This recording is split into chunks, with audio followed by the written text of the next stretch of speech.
जगत कहे बकलेल है जननी हम तो हर संतान।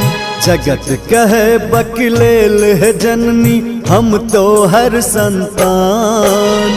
द्वार परल छो बेटा मैगे आबो अपन मान।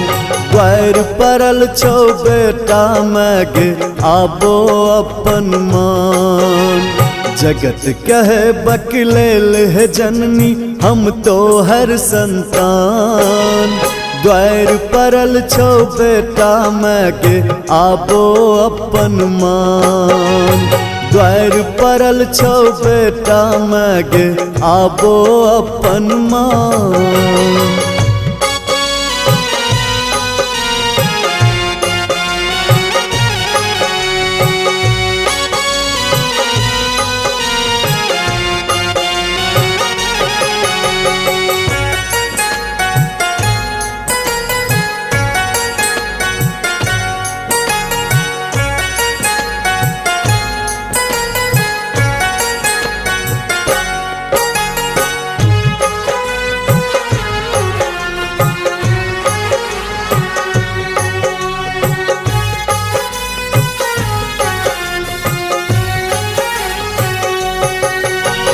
बुझलो तोरे चरण के जननी हम ता चारू धाम गे।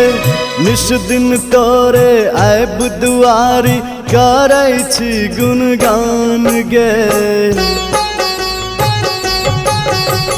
बुझलो तोरे चरण के जननी हम ता चारू धाम गे। निश दिन तोरे आब दुआरी करै छी गुणगान गे। तोरे कहने भोर करै छै सूरज देव दिन मान। तोरे कहने भोर करै छै सूरज देव दिन मान। तोरे इजोते करुणामय के रात में चमके चाँद। द्वार परल छो बेटा मैगे आबो अपन मान।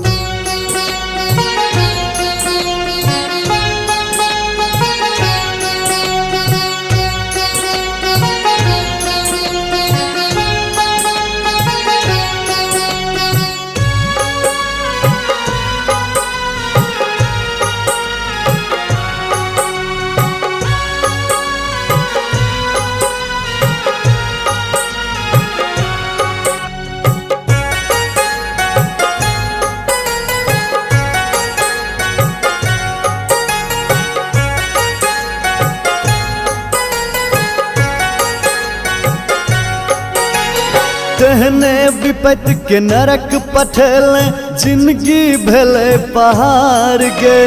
बेटा कानो बिलख बिलख का कहे छो परिचार गे। कहने विपत के नरक पठेले जिंदगी भेले पहाड़ गे। बेटा कानो बिलख बिलख का कहे छो परिचार गे।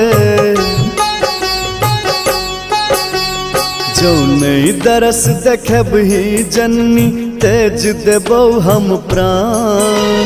जो नहीं दरस देखब ही जननी तेज देबो हम प्राण। कहे छो राजीव रंजन मैया दे ममता वरदान। द्वार परल छो बेटा मैगे आबो अपन मान। जगत कहे बकलेल है जननी हम तो हर संतान। द्वार परल छो बेटा मैगे आबो अपन मान। द्वार परल छो बेटा मैगे आबो अपन मान।